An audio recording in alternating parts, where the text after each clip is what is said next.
Moto2 gets underway then for the French Grand Prix here at Le Mans. Aaron Canet on pole position on row 1 alongside Joe Roberts and Sergio Garcia. Row 2, Albert Arenas, Alonso Lopez and Manuel Gonzalez.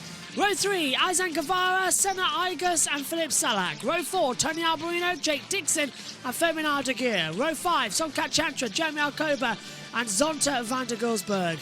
Row 6, Barry Boltis, Ayagura, Marcos Ramirez. Row 7, Darren Binder, Juan Macia and Diego Monrella. Row 8, Dennis Onchu, Amul Sasaki and Daniel Munoz. Row 9, Javier Cardelas alongside Jorge Navarro and Dennis Foggia. And Javier Artegas lines up 28th and in last position. 22 laps ahead of us then, 92.07 kilometres. The Moto2 French Grand Prix is just a few moments away. Let's check in with TNT. Michael Larity alongside me, and we've just seen in Moto3 the tyres hold on quite well, and the majority of the field have gone with that soft rear tyre. Yeah, the comment all weekend from the Moto2 riders has been wear is not really an issue. So they're not actually using a lot of the rubber on the top of the Pirelli rear. So yeah, the majority, or actually the entire field, going for the SC0, the softest option rear tyre. There is a little bit of there's only 2 riders actually gone for something different on the front. So the SC1 option being used by the majority, but Joe Roberts, surprisingly, from the middle of the front row, opting for the SC2 front, but that will be a preference thing. He liked the support in braking, and he said about it in Jerez, he gets the feedback from the front tyre he needs. He can trail brake all the way in there, gives him a lot of warning, a lot of stability and a lot of comfort. So yeah, interesting, he stuck with his preferred choice rather than opting with the majority of the field. Out of garage there, we go on board with the championship leader for the first time. I loved him talking about Nicky Hayden as being his inspiration. Wow, we all love being around Nicky and his progress through to be world champion in MotoGP. And if Joe Roberts can even have an ounce of Nicky Hayden's success in MotoGP, it'll be a great day for him, a great day for US motorcycle racing. There is Fermin Aldeguer, just not looked on it this weekend. Had a lap taken away at the end of qualifying. That might have seen him a lot further up, but so did a few people because of yellow flags. And he starts from the 4th row. It's a tall order from there. I just wonder if we're going to see anyone burning up those tyres and bringing them through. You expect Garcia will do well. I'm expecting the same thing. Canet on pole, Roberts, Garcia, the front row of the grid. Arenas, Lopez and Gonzalez. Medical car ready at the back. All eyes will be ready as well for the start procedure to get underway. It is the Moto2 French Grand Prix here at Le Mans. All eyes will turn to those 5 red lights, and when they go out, we're racing here at Le Mans. It's a good start from Aaron Canet. He'll get a good launch coming across from Sergio Garcia. Takes 3rd position as well as they run down in towards turn number 1. Lights on the brakes. They flick the bikes in for the first time.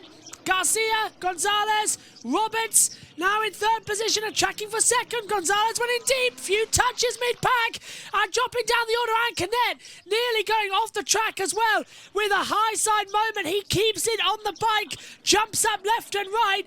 Dennis Onchu drops down as well. And as you can see, Fermin de Geer losing places on the opening lap as well.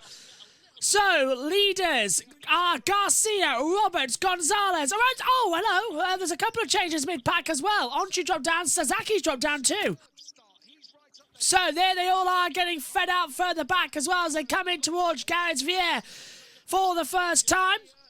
And more, that's Igus and Salak and Alberino and Onchu getting shuffled out around. They're all desperately trying to stabilise on the monitor. They are not stabilising as well as they do try. Into the braking zone now for the S. Clem Ox Booth's corner. Then into the S Blues and up the inside as well already. Making a move. That's Gonzalez passing Roberts for 2nd position. Roberts, though, going to try and hold on the inside line through the S Blues. Does so. Roberts keeps 2nd position. Garcia leads, and then Fernando Aguirre again ahead of Chancha. Chancha's down to 10th position now. End of the opening lap here as well for this one.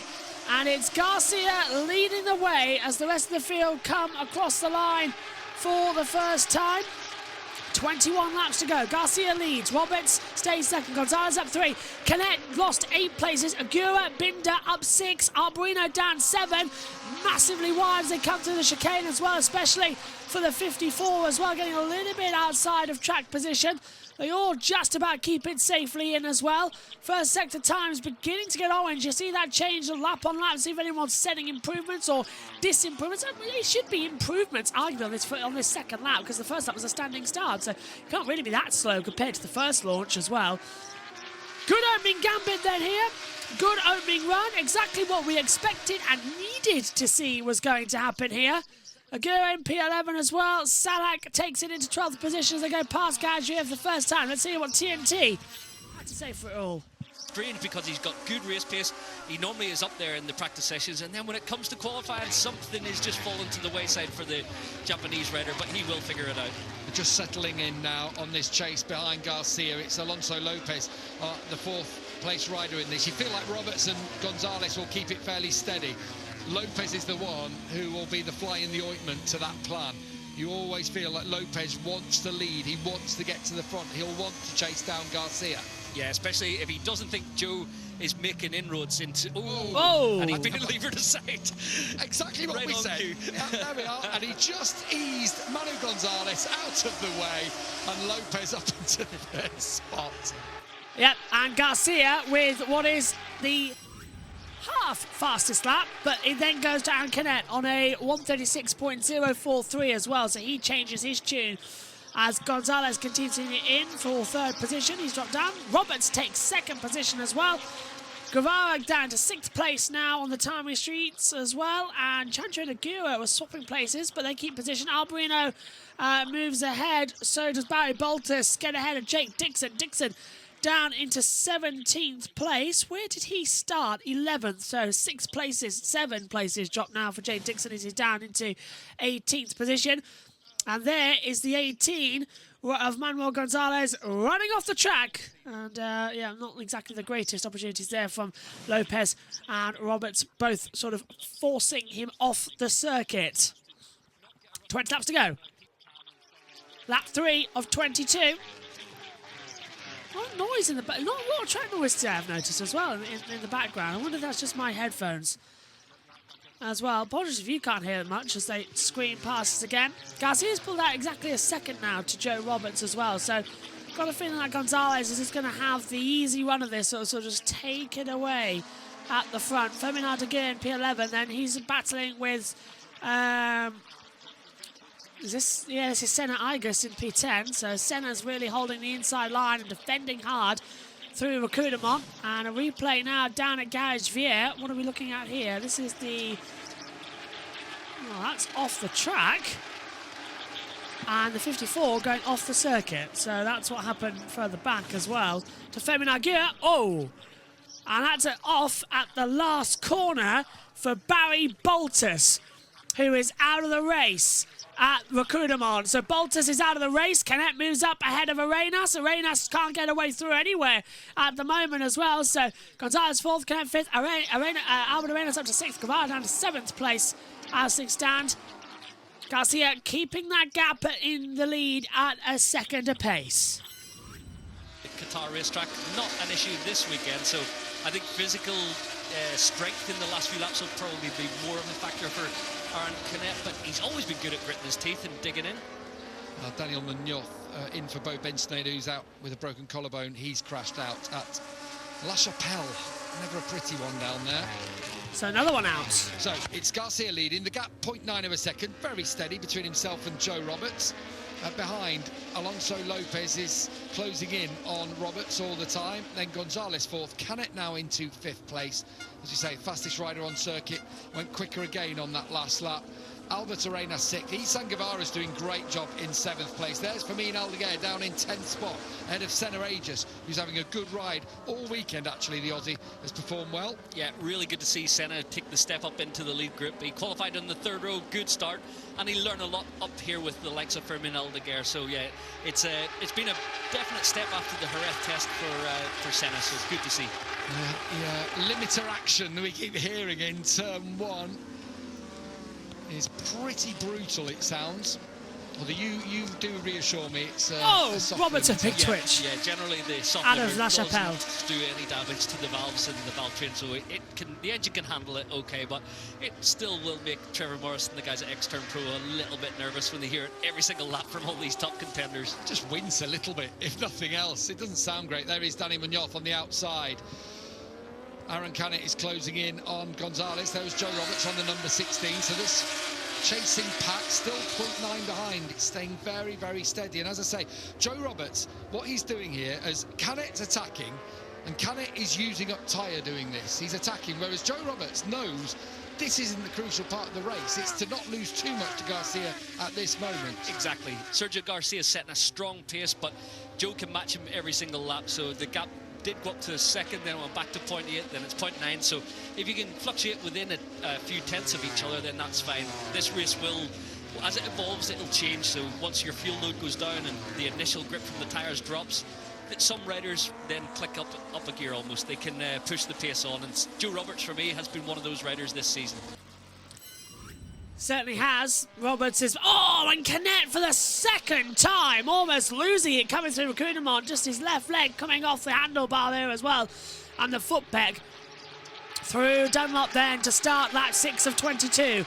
Garcia leads, fastest in the speed trap at the moment is Gura on 166 mile per hour. Into that break zone, 268 kilometres an hour into the first chicane then as well. The Dunlop chicane, and then over the Ford chicane down to La Chapelle at 5 and 6. Hugs that inside line. Now we join the Bugatti circuit as well. Pushing hard. So Garcia got around about 1.2 seconds of a lead now at the moment. You can see on your time screen. Oh, and Van der Goldberg gets ahead then in Senna. And Jake Dixon gets ahead of Diego Monrella. So they have started to swap places now on the overall front. And Canet 1:35.796 has got the fastest lap of the race so far. Oh, well, they are finding places, it seems. Yellow flag sector 3.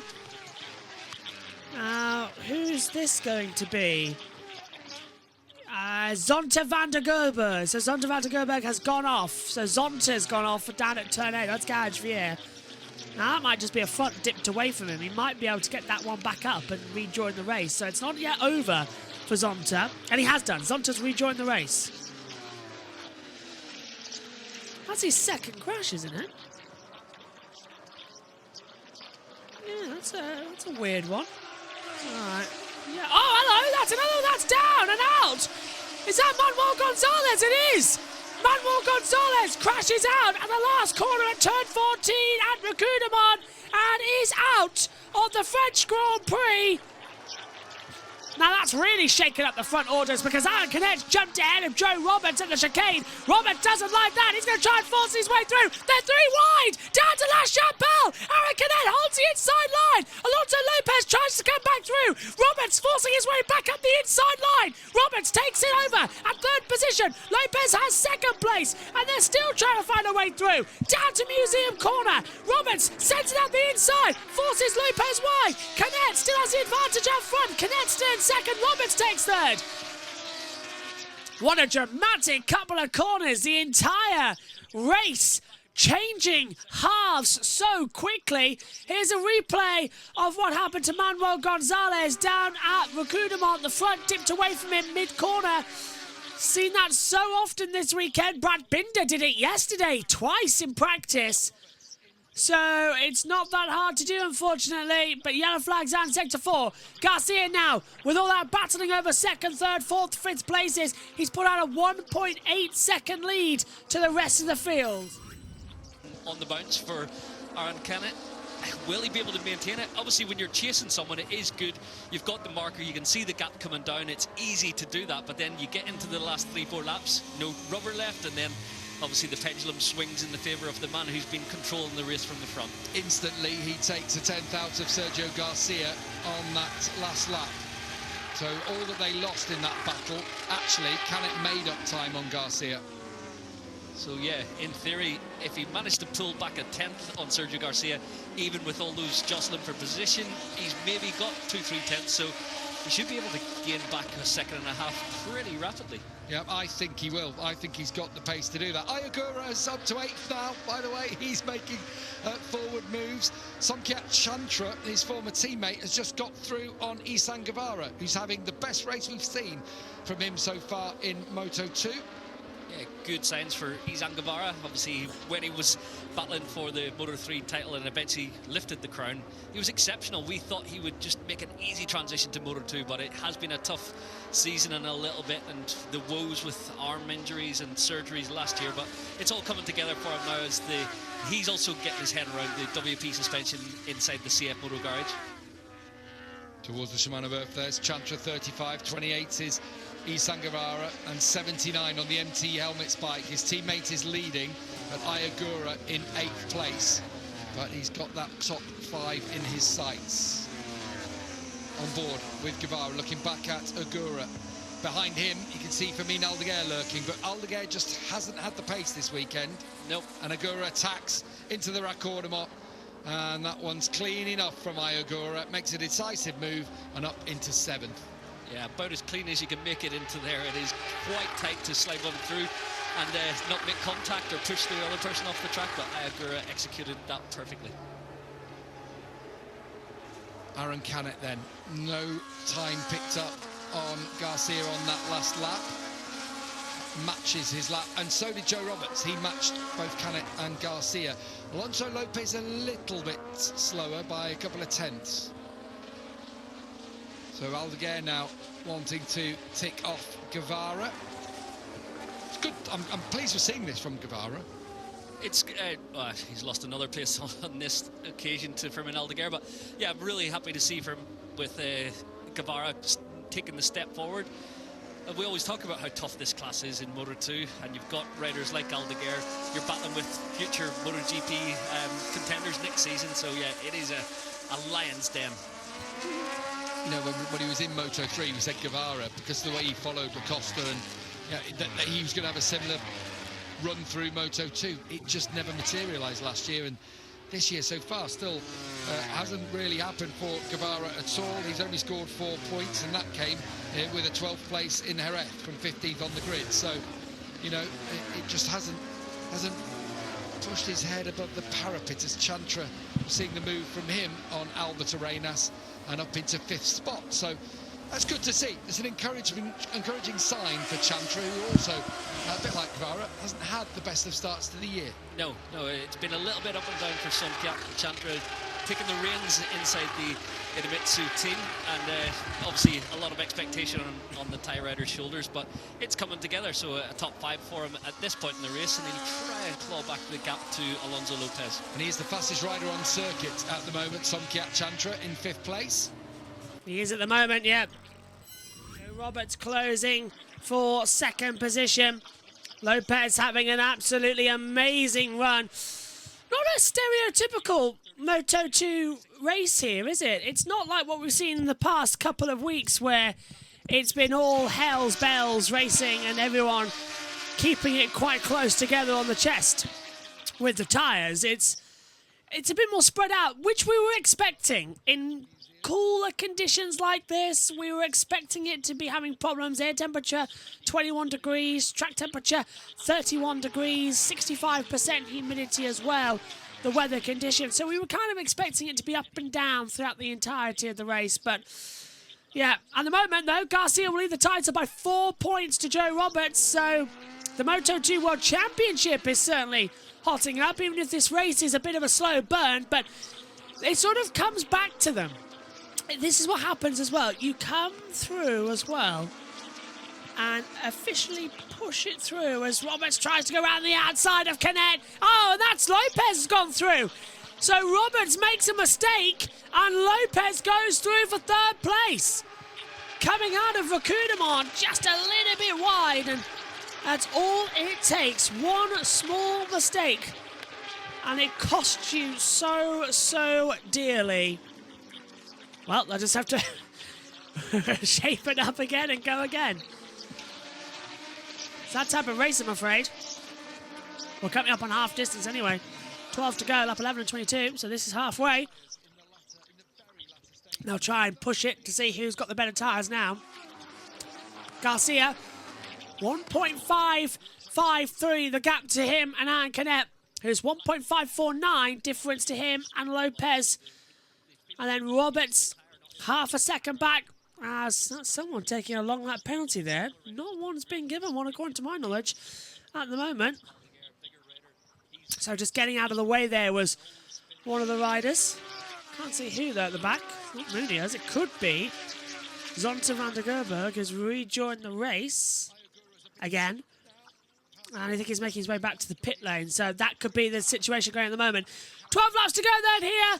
Garcia leads the way, 1.6 seconds. Here's the 54, Feminard Aguirre, who's running in 8th position behind Albert Arenas and Ayagura, who's in 6th. There's still a battle to be done there, of course, if there's going to be any state of play game changes. And is that Diego Monrella dropping back to 21st position again? It is.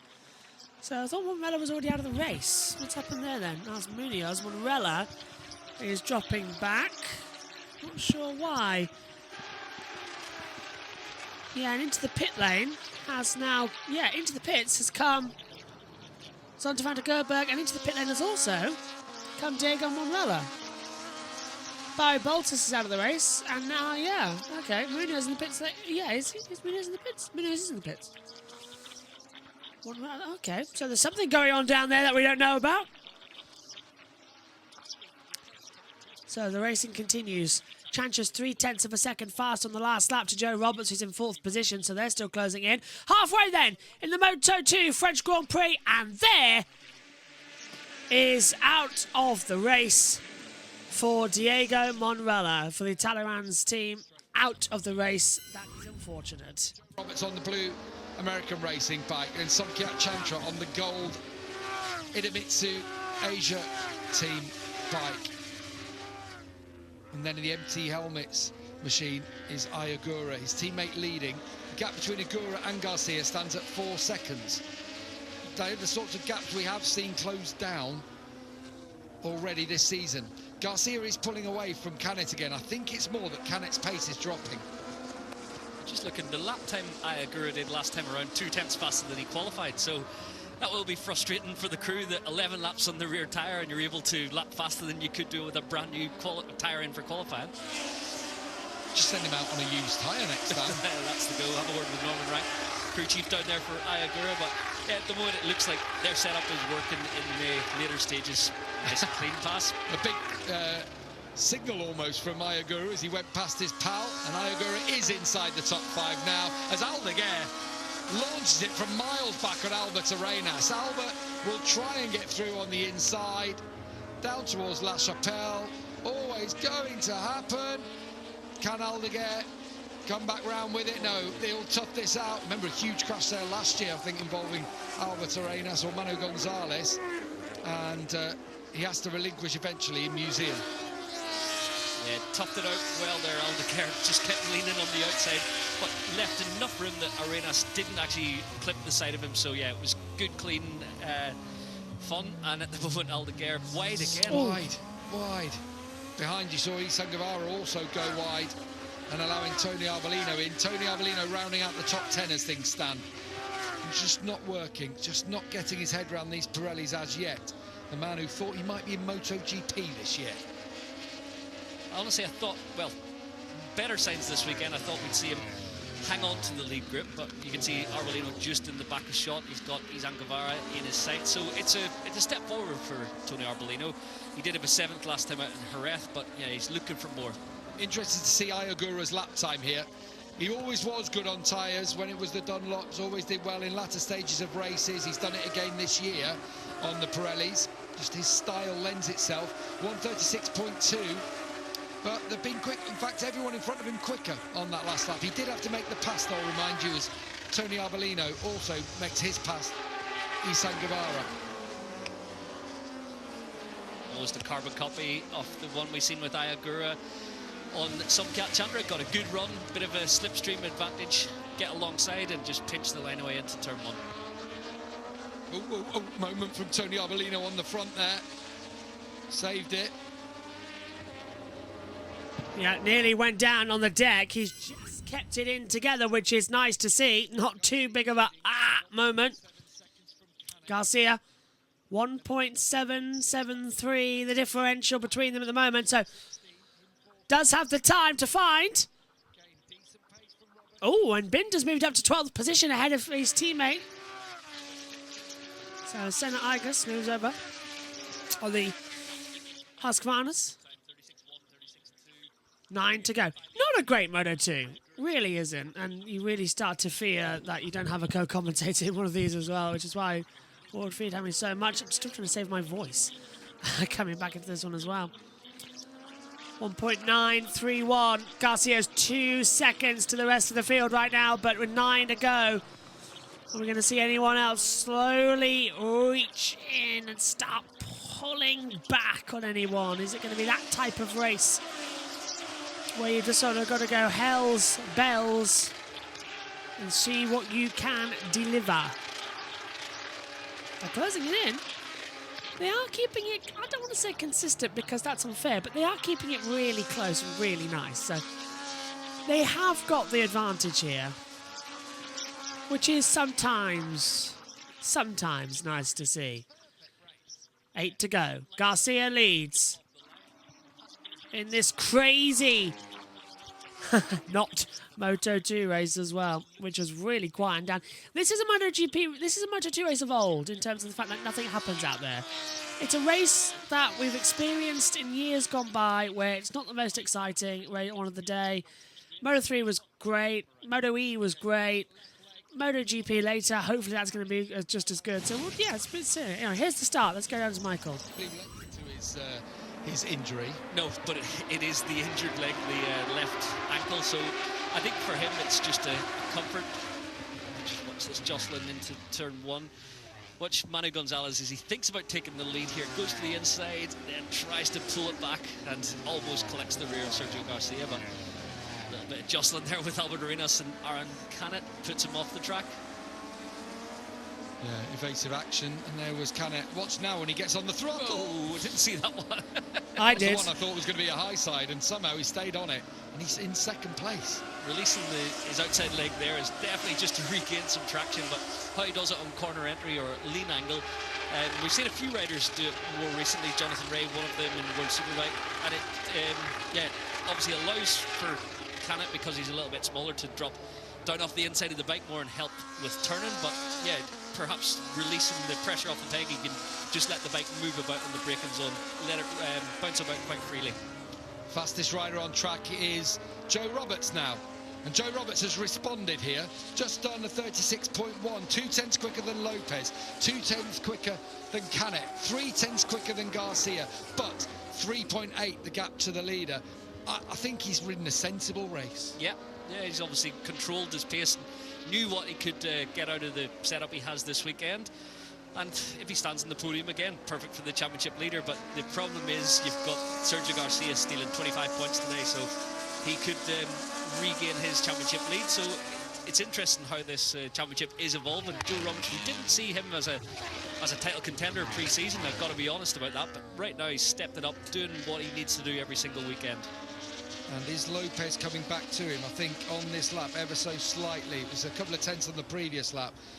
So maybe there is a chance here as this race goes on. Further down the order, I just want to talk about Agura 5th, Chandra 6th, Aldeguer 7th, Arenas in 8th. That's that chasing group, really.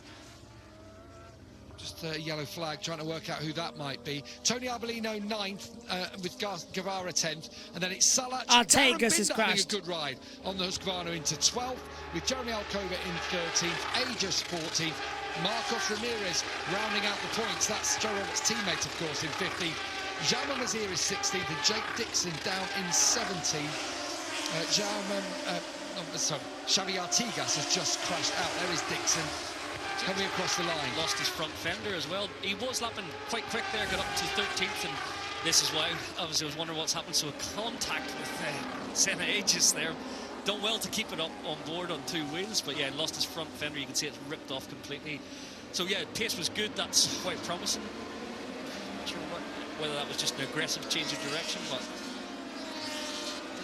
too comfortable there for Jake. It looked, didn't it? Oh, there is Artigas. It looked right. like I thought it was in the middle of the track. They found a direction with the WP suspension. He definitely said, look, it's much better, but there's still a lot of things to get through, as we see the big crash at La Chapelle always for Artigas. But it felt for Jake Dixon this weekend possibly set him back again with that crash. Yeah, unfortunately, looked like it was going to be a good weekend in free practice 1. He was right at the head of the field from the early laps, pushing on. Confidence was built after the Jerez test. But yeah, it's just been another weekend to forget with some crashes, struggling to get the feeling he needs from the front tyre. It's starting to bunch up here a bit. That's good. The front is steady, but Canet was quicker than Garcia. Lopez was quicker than Canet. Roberts was quicker than Lopez. It's all starting to get that little bit tighter as we go to 5 laps remaining in this Moto2 Grand Prix of France. The gap between Garcia and Canet 1.7. Canet to Lopez is under a second for the first time in a while, and Lopez to Roberts is down to 0.6. Starting to bubble. 5 laps to go. If you were saving anything in the locker, it's now time to deploy it. So Alonso Lopez, if he wants second, he's got to get the hammer down. If Joe Roberts wants to stand back in the podium today, he's got to throw everything at it. So yeah, the last few laps, everything begins to move a little bit more, but yeah, you've got to push on to the limit. I think Lopez is going here. He's pulling away ever so slightly on this first sector from Joe Roberts, and he's got Canet in his sights. Ayagura was the fastest of anyone as well on that previous lap. 35 still for Ayagura in 5th place. Is there a shot to the podium from 17th on the grid for Agura here? Last time around it was a 36.4 for Garcia, so he's a little bit wide there for Joe on entry. He keeps doing that on entry, firing it into the first apex there, but he has to run deep. Yeah, you can get back to the late apex at Garage Vert and still not hurt your exit too much, but it just hurts that sector on the lap. Yeah, it's definitely all bunching up, isn't it, now? Who's going to be standing on the box here? Behind, you would guess, Sergio Garcia. His pace has dropped, but when was it earlier on in the year? Was it in the USA, wasn't it? He just managed the gap at the front. Yes, there were mistakes that Joe Roberts made there, but Garcia gets that 2-second lead, and he's just controlling it. Oh, here we go. There's the move. Bottom of the screens. It came up. Weren't quite expecting it, but Ayagura has got through on Joe Roberts and into 4th place now. Kept it on track. It was one of those aggressive ones into Ricardo one. He's practiced it a few times already this race. But yeah, sets it up around the outside. Joe's not anticipating it, and I just sent it up on the in inside, there, but yeah. knock Joe off the track, so yeah, all's fair in that one. What would Ayagura be doing if he could qualify on the front row of the grid, is my question. Yeah, he'd be asking himself that as well. So yeah, he needs to somehow ratify his qualifying issues. It wasn't a problem before, but the feeling he gets from this Bosco Oscuro chassis perhaps much better when the tyres wear than it is with a fresh set of Pirelli rubber in there.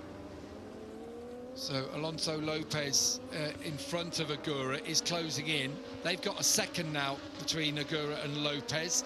Might be too little too late unless he can find a run here, Ayagura, but having an excellent ride. It's good to see. We expect him to be MotoGP bound in the future. Will it be next year?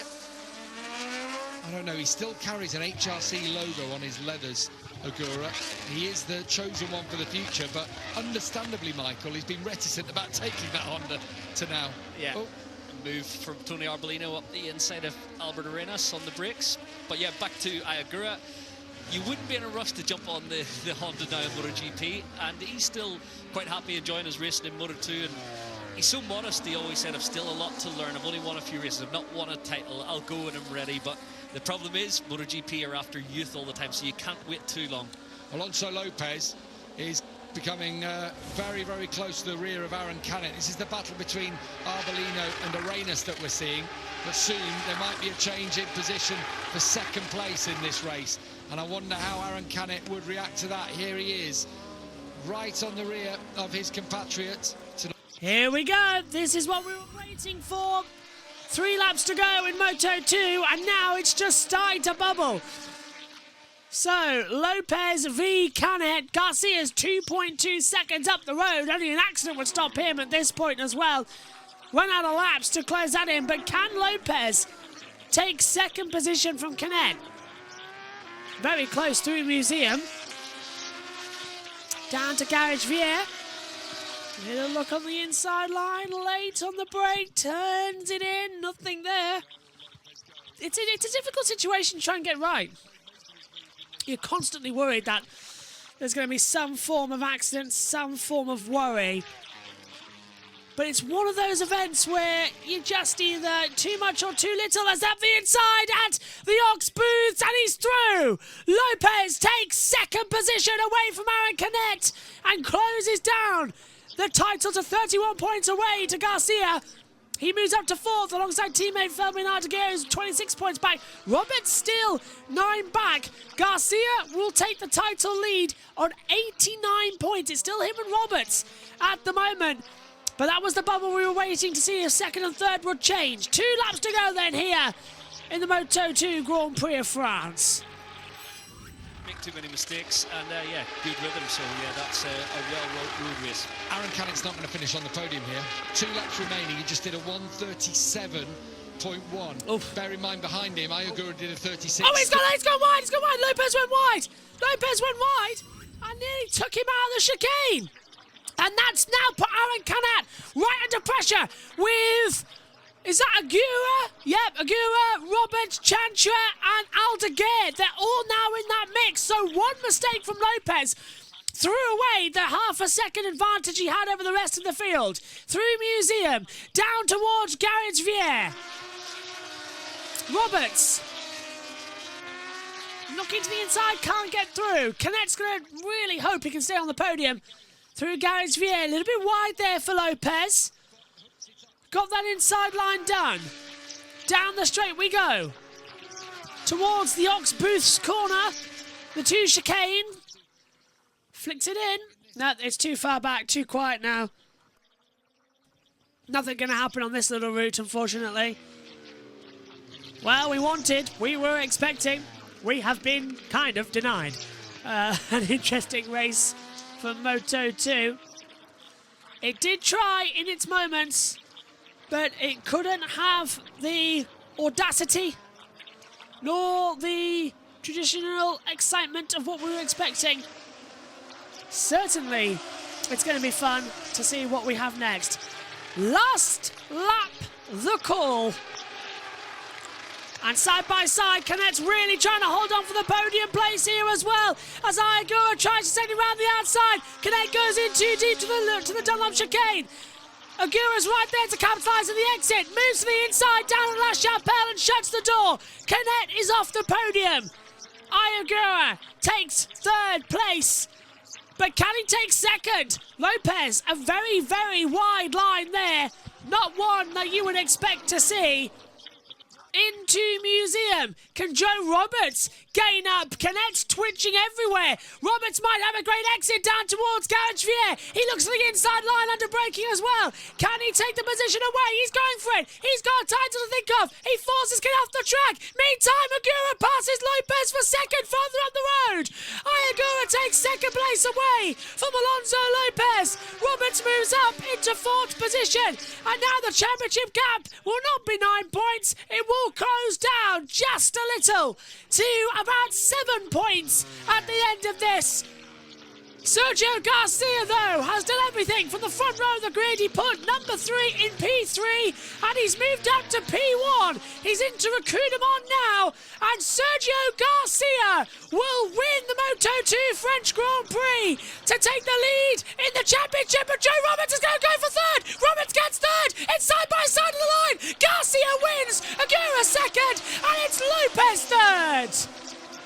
Wow! Roberts is fourth by 52 thousandths of a second. Wow! What a lap! Half 55 thousandths of a second, half a tenth of the line. 6 tenths. Wow, 6 100ths of a second. Wow! Sergio Garcia wins, Aguirre second, Alonso Lopez third, Roberts fourth, Chantra fifth, Canet sixth, Ardeguer 7th, Albarino 8th, Arenas 9th, Guevara 10th, Ocobra 11th, Salak 12th, Senaigas 13th, Binder 14th, Ramirez gets the last point 15th. No points for Macia, Dixon, Onchi, Foggia, Navarro, Cardelas, Sasaki, Munoz, Gonzalez, Van der Goldberg, Monrella out of the race with Artegas and Boltus. Canet forced off the road, drops down to 6th. Joe Roberts tried, didn't get through for 3rd. Lopez 3rd. Aguirre 2nd. Sergio Garcia wins the Moto2 French Grand Prix.